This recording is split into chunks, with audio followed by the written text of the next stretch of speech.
Hi all. ఈ వీడియోలో bows making ఎలాగో చూపించానండి. ఈ వీడియోలో కంప్లీట్గా 3 టైప్ ఆఫ్ బౌస్ మేకింగ్ చూపించాను. ఫస్ట్ సెట్ మేకింగ్కి నేను ఇక్కడ బ్లాక్ నెట్ క్లాత్ తీసుకున్నానండి. దీన్ని ఏంటంటే మెజర్ చేసుకోవాలి. ఇక్కడ నేను 4.5 ఇంచెస్ తీసుకున్నాను. ఇది సెంటీమీటర్స్లో అయితే 11.5 సెంటీమీటర్స్ అలా వస్తుందండి. ఇది విడ్త్ అన్నమాట. లెంత్ ఏంటంటే దీనికి డబల్ తీసుకోవాలి. లెంత్ తీసుకొని మెజర్ చేసుకొని కట్ చేసేసుకున్నాము. తర్వాత దీన్ని ఏంటంటే ఇది 2 బౌస్కి సరిపోతుందన్నమాట. తర్వాత కరెక్ట్గా 2 ఈక్వల్గా ఉండేలా చూసుకొని కట్ చేసేసుకోవాలి. ఫస్ట్ దీన్ని ఏంటంటే ఇలా ఫోల్డ్స్ చేసుకోవాలన్నమాట. 2 ఫోల్డ్స్ చేసుకున్న తర్వాత దీన్ని మళ్ళీ మధ్యలోకి ఫోల్డ్ చేసుకోవాలండి. ఇక్కడ నేను ఏంటంటే ఇది నెట్ క్లాత్ కదా, చాలా ట్రాన్స్పరెంట్గా ఉంటుంది కదా, ఇందులో ఏంటంటే బీడ్స్ యాడ్ చేశాను అనమాట. ఈ బీడ్స్ కనిపించి లుక్ చాలా బాగుంటుందండి. ఇక్కడ ఏంటంటే నేను 2 టైప్ ఆఫ్ బీడ్స్ తీసుకున్నాను. పెరల్స్ ఇంకా వైట్ అండ్ గోల్డ్ కాంబినేషన్లో బీడ్స్. తర్వాత వీటిని యాడ్ చేసేసిన తర్వాత మీరు వీడియోలో చూస్తున్నట్టు ఫోల్డ్ చేసుకోవాలి. ఇక్కడ ఈ సెట్లో ఏంటంటే నేను బౌస్ పెద్ద సైజులో చేశానండి. ఇవేంటంటే పెద్దవాళ్ళు పెట్టుకోవడానికి కూడా చాలా బాగుంటాయి అన్నమాట. ఇలా ఇక్కడ ఫోల్డ్స్ చేసే ముందు బీడ్స్ని ఒకసారి చెక్ చేసుకోండి, ఎందుకంటే బీడ్స్ కిందకి వెళ్ళిపోతూ ఉంటాయన్నమాట. ఒకసారి మళ్ళీ నీట్గా చెక్ చేసుకొని మళ్ళీ ఫోల్డ్స్ చేసుకొని ఇక్కడ స్టిచ్ చేసేసుకోవడమే అన్నమాట.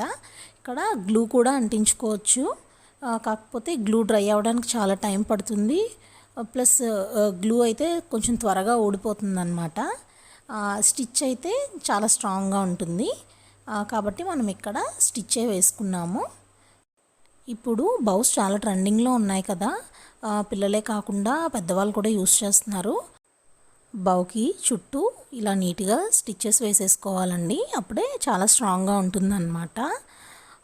తర్వాత ఏంటంటే ఇదే సేమ్ క్లాత్కి ఒక చిన్న రిబ్బన్ లాగా మనం కట్ చేసేసుకోవాలన్నమాట. కట్ చేసుకున్న క్లాత్ని పక్కన పెట్టేసుకోవాలి.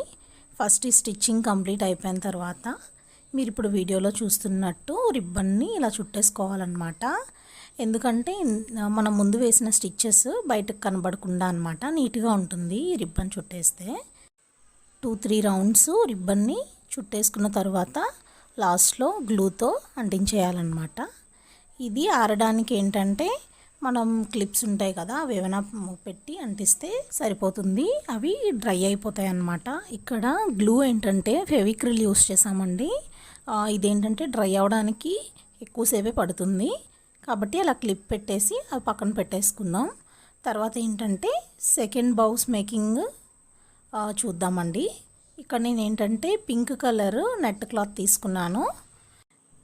దీనికి మెజర్మెంట్స్ ఏంటంటే విడ్త్ వచ్చేసి 8 సెంటీమీటర్స్ తీసుకున్నాను, లెంత్ వచ్చేసి 18 సెంటీమీటర్స్ అన్నమాట. దీనిని కూడా సేమ్ ముందు చూపించినట్లుగానే ఫోల్డ్స్ చేసుకోవాలి. తర్వాత దీనిని మిడిల్లోకి చిన్న ఫ్రిల్స్లా పెట్టుకోవాలండి. పెట్టుకున్న తర్వాత ముందు చూపించినట్లుగానే దీనికి కూడా స్టిచ్ వేసేసుకోవాలి. స్టిచ్చెస్ వేసేసుకున్న తర్వాత దీనికి ఏంటంటే మిడిల్లో నేను పెరల్ పెడుతున్నాను అన్నమాట. ముందు దానికి ప్లెయిన్గా రిబ్బన్ చుట్టేసాం కదా, ఇక్కడ పెరల్ పెడుతున్నాను. ఇవి ఏంటంటే ముందు చూపించిన బౌస్ కన్నా చిన్న సైజ్ వస్తాయండి.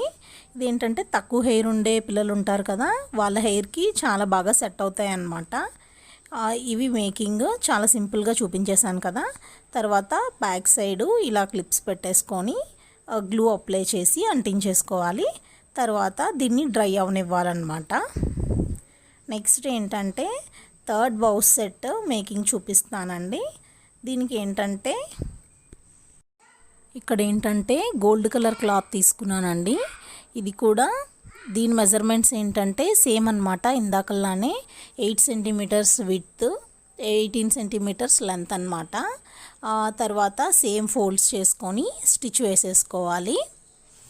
దీనికి ఏంటంటే మిడిల్లో గోల్డ్ కలర్వి బీడ్స్ యూస్ చేశాను అన్నమాట. ఈ గోల్డ్ బీడ్స్కి ఏంటంటే both sides rose flower shape వచ్చిందనమాట.